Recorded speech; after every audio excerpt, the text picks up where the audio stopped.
This is a song for all that I wrote for all of you to hear. My name is Jacob too. This song is called "There's Nothing to It." There's nothing to it but love. There's nothing to it but love. Just like Jesus does to us. That is just like we do to others. There's nothing to it but love. There's nothing to it but love. When God finds you, the spirit within love. Kids, this is going to blow your mind, but when we were your age, we didn't have all this technology, so we went outside and played. And we would use our imagination, and we would make things out of pretty much nothing. And we would get dirty and sweaty and come back exhausted. It was a lot of fun, trust me.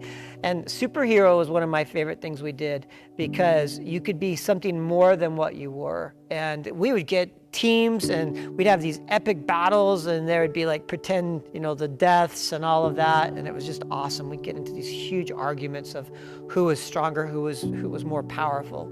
Well, that kind of went on with me as I would get home, and there were several nights in my youth as a kid that I would still want to be a superhero. And there was one power in particular that I favored. It was this weapon that I had made, and it was an invisible shield. I would just, in bed, it'd get dark, and I'd put the invisible shield on me so that nothing could attack me. There was a lot of noise in our house at night. My parents didn't get along super well. There was yelling and arguing, and it felt like things breaking and scary sounds. And it scared me to death. And I just thought I was going to be taken away or something. And so I just remember being lost in that and feeling so weak and worried. And I feel like a lot of my life came out of living out of fear. And I think those were some defining things for me early on. Well, in this world, we are all mankind. You could say we're all ordinary. The difference of a superhero is they're extraordinary. They have all these superpowers, but mankind is all ordinary. And I mean all mankind. All mankind have limitations. We're all going to die one day. We're all going to experience that because we're all ordinary. We can't save ourselves, right? We can't extend our life. We all are going to get that. And I don't mean to be like sad right now, but it's just true. But when I say we're ordinary, if we were ordinary to how God made us, the truth is He made us in His image. And God does not die, He lives. He was, He is, and He always will be God. And the thing that He made us for was to live for eternity, believe it or not.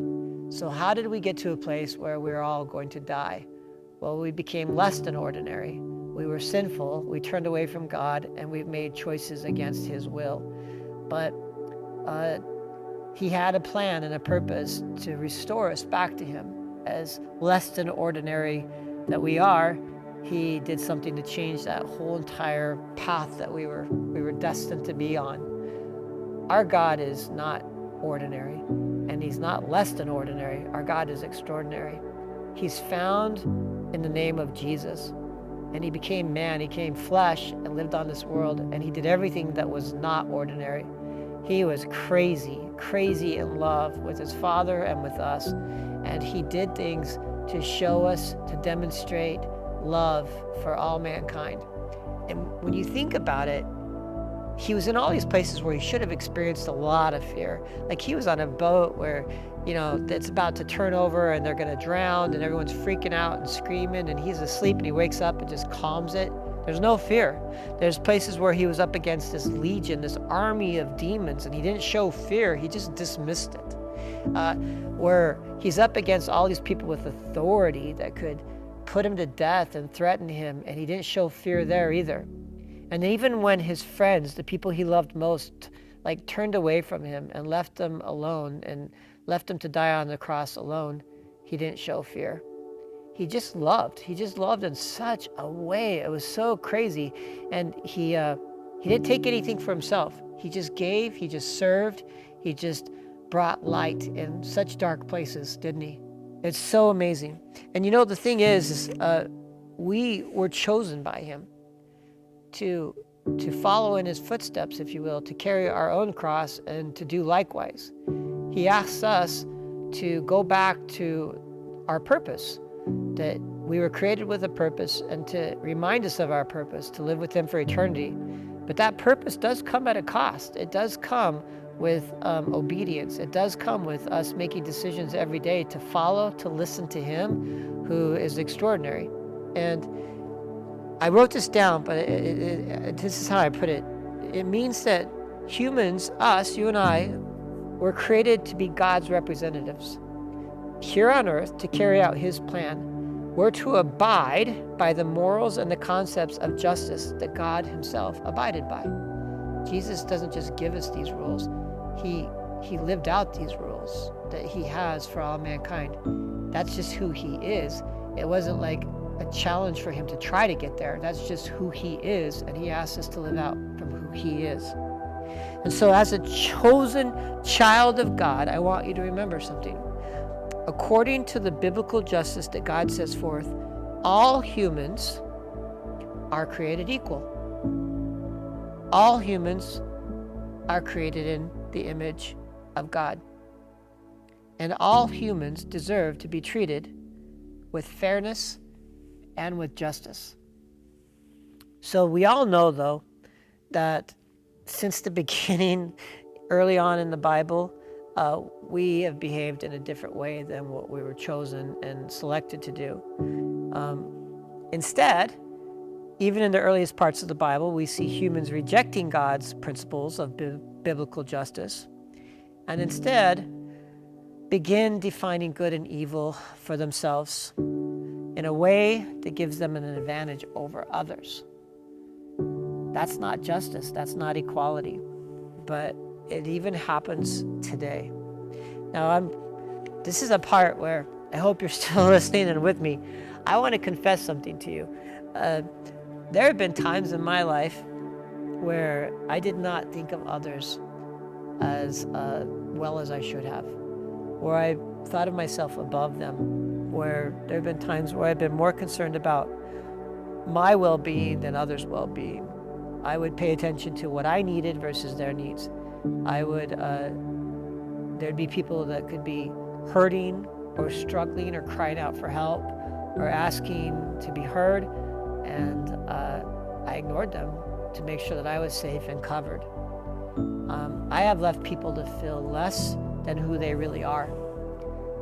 And you know who they are, these people that I have left in the dust or in the dirt at times? They are the sons and daughters of the true King, of God. And to make and allow someone to feel any less than that is sinful. And I have sinned in that way. You know, during that time, I tended to speak more than I listened. I tended to have all the answers for people versus ask better and bigger questions. I even was more quick with an answer or a solution for them that I believe would have been more helpful for me if they did those things than it was for them. This was tough. This was hard to realize, of people that I've hurt and affected in my life because of my sinful nature and because of me trying to control or manipulate based on my powers. We can use our powers for good or evil, can't we? Well, the thing is I realized one day that I was powerless, and the only power that could overcome the things that I was fighting for or fighting against inside, internally, was the power of Christ. He came into my life and changed my heart, changed my mind, changed my actions, changed my ears to listen better, changed my words, and the Spirit took over, I would say, my life. And being Spirit-led gives me a new sense of belonging and behaving. I believe that I don't always do it right, but I do believe that I'm more compelled to listen better and to look to God for answers and solutions on how to treat others. It's a big thing. I believe that with the Spirit, I can love deeper and love longer and love differently. So honestly, I used to live my life out of this place of fear. If I was to think about it and look back on my life, I really believe that I would do things because I wanted to protect what was best for me. I wanted to preserve my life. I wanted to prolong my life. I wanted to enhance my life. And that just became not so much. In fact, I wanted to give my life and give all those things up and start living whatever life I had left as a servant to the Lord, to Jesus, because he just seems so much cooler. He honestly just seems so much greater. And whatever he would have for me, whether it be hard, difficult, or whatever, didn't matter. He's just cool. He just loves so much. And there's so much more that away from success that is significant in loving others like you love yourself, and to put them up there and serve them. It's so cool. Today I live out of faith, and it's the faith that Jesus has already overcome the world. He's already conquered the enemy. The one thing that we do have is his love and his promise and his faithfulness. All other things are going to fall by the wayside, but God will never give up on you. I want you to have that. And there's 2 scriptures that to go by to leave you with on this being chosen. If you choose back Jesus, you have been given 2 things to live your life by, and this is how you go. These are your marching orders. If you want to march to these 2 things: loving the Lord your God with all your heart, with all your soul, with all your mind, and with all your strength, and love others as yourself. I love you. I love all of you. I miss you guys. I cannot wait to see you again, and I pray for you. I pray that you would receive the love of Christ and be filled today by his everlasting grace and mercy that we didn't even deserve. So cool. Peace out.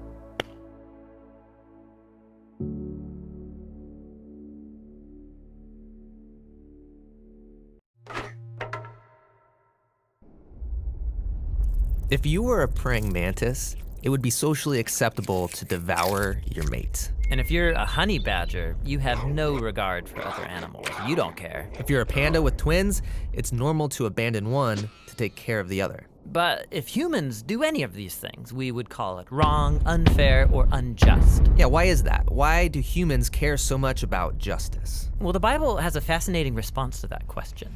On page 1, humans are set apart from all other creatures as the image of God. Yeah, God's representatives who rule the world by his definition of good and evil. And this identity, it's the bedrock of the Bible's view of justice. All humans are equal before God and have the right to be treated with dignity and fairness no matter who you are. And that would be nice if we all did that. But we know how the world really works. And the Bible addresses that too. It shows how we are constantly redefining good and evil to our own advantage at the expense of others. Yeah, self-preservation. And the weaker someone is, the easier it is to take advantage of them. And so in the biblical story, we see this happening on a personal level, but also in families, and then in communities, and in whole civilizations that create injustice, especially towards the vulnerable.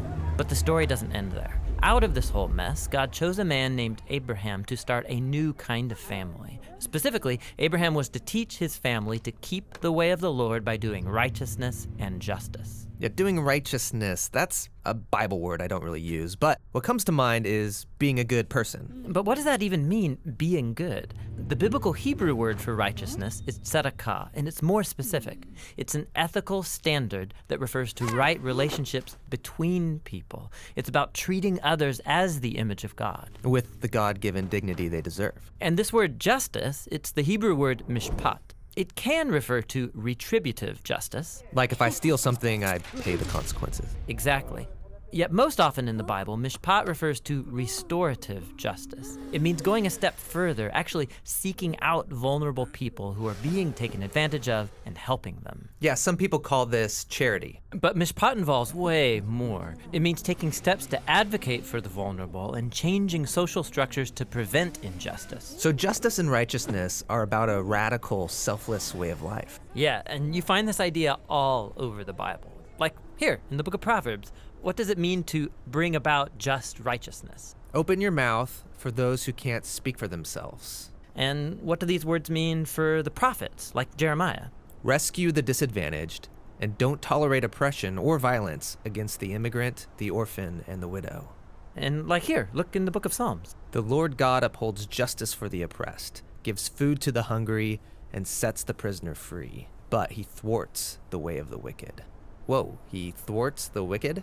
Yeah, in Hebrew, the word wicked is rasha. It means guilty or in the wrong. It refers to someone who mistreats another human, ignoring their dignity as an image of God. So justice and righteousness is a big deal to God. Yes, it's what Abraham's family, the Israelites, were to be all about. They ended up as immigrant slaves being oppressed unjustly in Egypt. And so God confronted Egypt's evil, declaring them to be rasha, guilty of injustice. And so he rescued Israel. But the tragic irony of the Old Testament story is that these redeemed people went on to commit the same acts of injustice against the vulnerable. And so God sent prophets who declared Israel guilty. But they weren't the only ones. There's injustice everywhere. Yeah, some people actively perpetrate injustice. Others receive benefits or privileges from unjust social structures they take for granted. And sadly, history has shown that when the oppressed gain power, they often become oppressors themselves. So we all participate in injustice, actively or passively, even unintentionally. We're all the guilty ones. And so this is the surprising message of the biblical story. God's response to humanity's legacy of injustice is to give us a gift, the life of Jesus. He did righteousness and justice, and yet he died on behalf of the guilty. But then God declared Jesus to be the righteous one when he rose from the dead. And so now Jesus offers his life to the guilty so that they too can be declared righteous before God, not because of anything they've done, but because of what Jesus did for them. The earliest followers of Jesus experienced this righteousness from God, not just as a new status, but as a power that changed their lives and compelled them to act in surprising new ways. Yeah, if God declared someone righteous when they didn't deserve it, the only reasonable response is to go and seek righteousness and justice for others. This is a radical way of life, and it's not always convenient or easy. It's courageously making other people's problems my problems. This is what Jesus meant by loving your neighbor as yourself. It's about a lifetime commitment fueled by the words of the ancient prophet Micah. God has told you, humans, what is good, and what the Lord requires of you is to do justice, to love mercy, and to walk humbly with your God.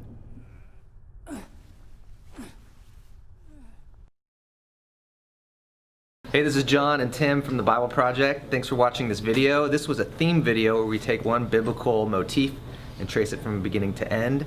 We also do a lot of other videos you can find here on our YouTube channel. The Bible Project is a nonprofit animation studio, and we're crowdfunded, which means you can help us make the next videos. You can find more information at our website, thebibleproject.com.